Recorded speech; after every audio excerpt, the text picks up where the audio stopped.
Coach, congratulations on your round one win. Kind of give us your overall impressions of what happened Friday night. Well, I think Friday night, I know I say this probably a lot every time we talk, I think Friday night was a direct result of the type of practice week that we had. I think we had a really good week of practice in all three phases, and that showed up on Friday night. I felt like we really handled the conditions well. Considering how wet, rainy, and muddy it was, we didn't turn the ball over, and we took advantage of some of the mistakes that they made. Defensively, we continued to play lights out on that side of the ball and really didn't give them an inch to breathe. We made plays on special teams, and offensively, even though we were, kind of with one hand tied behind our back because we couldn't throw the football, we were really able to effectively run the football. Tommy had an outstanding night, and he's a special guy with the ball in his hand, but our guys up front did an excellent job, as did our receivers blocking downfield. So I think when you practice right, you handle conditions, you don't turn the ball over, you're dominating on defense and special teams, and you can run the football. That's usually a good formula to win any time, but especially in the postseason. Talk about game planning for weather conditions, because obviously as we get into November in Illinois, the weather turns worse as we go forward. How does that work? Is that kind of a day-to-day thing, or is that something that's kind of worked in throughout the weeks and the preparation for the season? So I'm probably maybe a little bit unique when it comes to this way. I would rather have a good day of practice than a bad day of practice due to conditions, because it might be like that on Friday or on a Saturday. So we were outside in dry conditions all week. It didn't rain. It wasn't wet. It wasn't muddy. We were able to practice fine. And Thursday, when our typical run today, when it was raining and pouring, we decided to stay inside so we could get some things done. I think you just got to be talking to your guys. The messaging is, hey, no matter what the conditions are, we're going to be ready to play. And we're going to step back. We're going to have a game plan in place to execute if the conditions are poor and we can't throw the ball.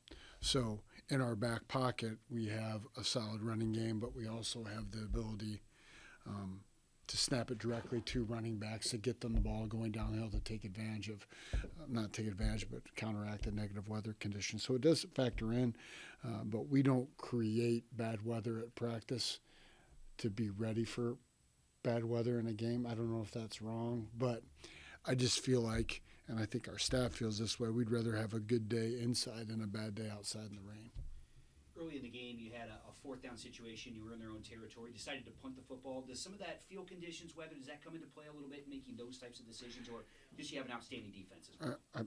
I think all of those wasn't super. I think it was probably like 4th and 5 or something like that. So not super confident in those conditions that we can get that. Our kids would probably disagree as they wanted to go for it, which is a good thing.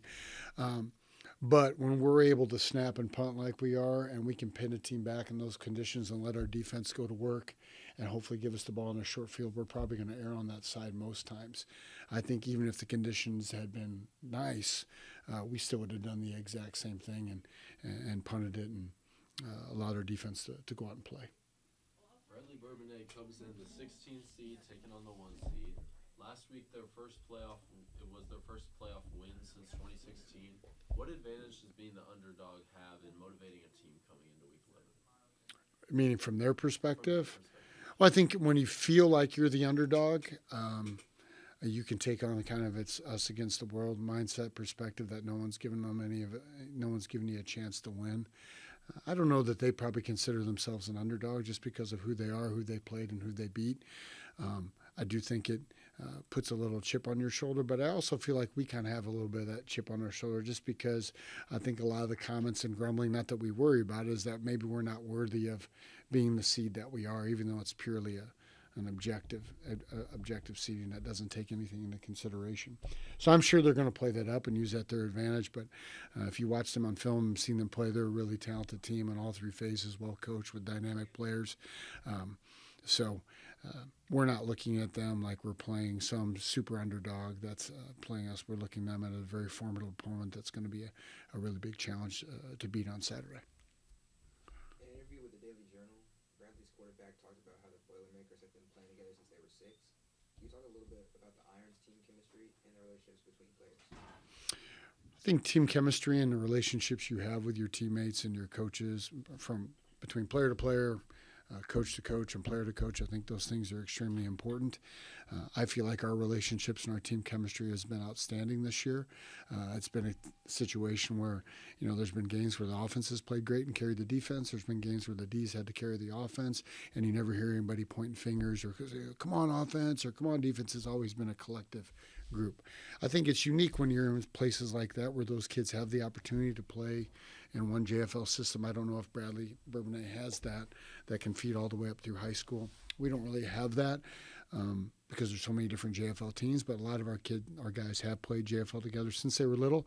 But they've also played against each other as well, and I still think there's some chemistry that goes along with that. And we also like to believe that we're developing really good chemistry because football is really a year-round sport for our guys in terms of the off-season where you really hone that team chemistry and strengthen your relationships. So I feel like that's a strength of our team, and I hope it's a strength that will not only continue on this year, but those relationships will be something continue on for the rest of their lives and our lives. Bradley-Bourbonnais' opponent last week, St. Charles North's quarterback Ethan Plum, has fielded multiple D1 recruitment offers, 29 touchdowns for the season, over 2,300 passing yards. The Boilermakers became just the third team to hold him less than 200 passing yards last week and picked him off.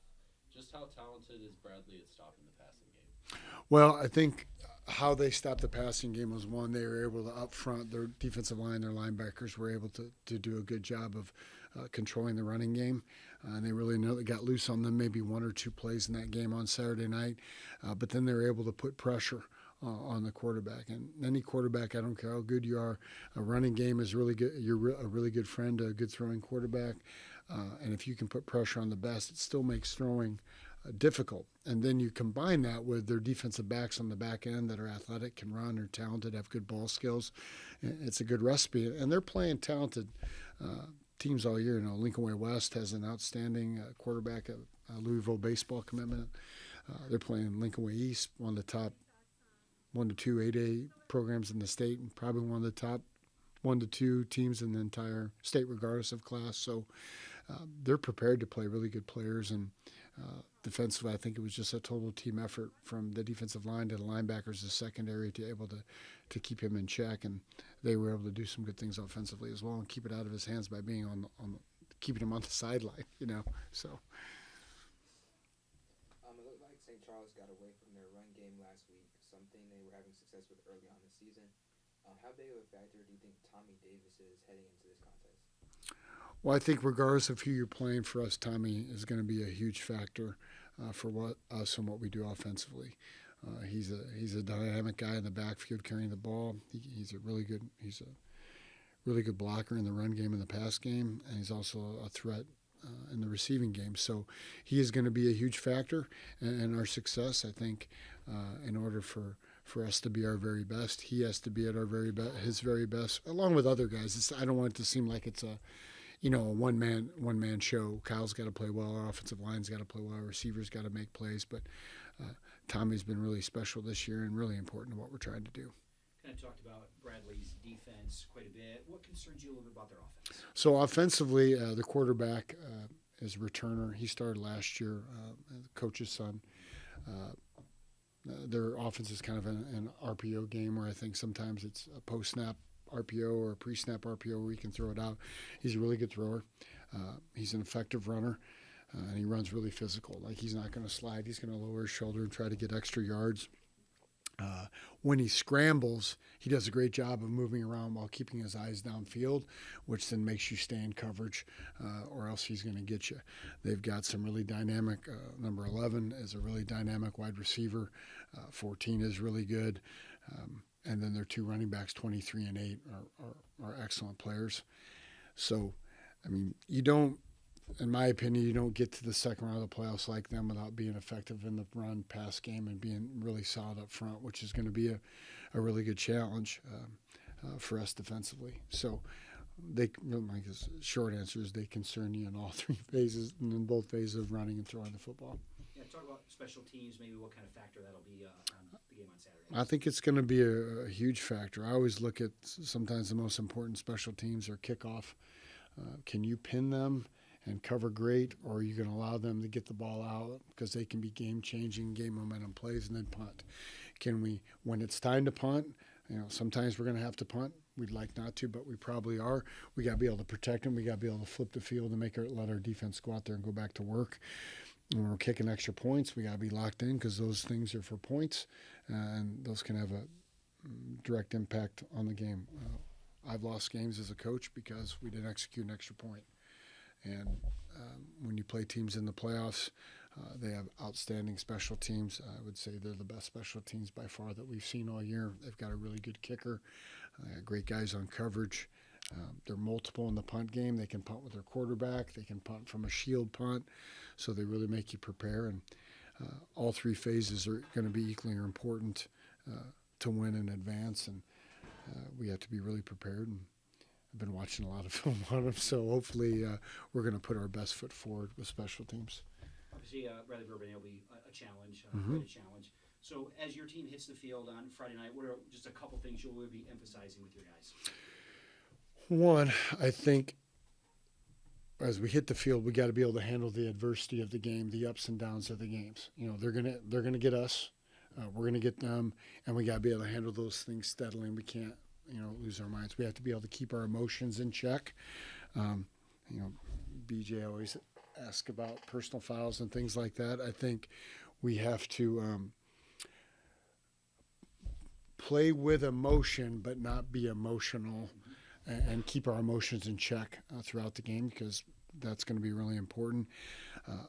And then offensively, I think we got to find as many different ways as we can possible to get the balls to our really good playmakers, to Marquand, to Tommy, to Dexter, to Caden, to Ivo, to those guys. And then defensively, we got to be able to keep a lid on things and not allow them to make big plays.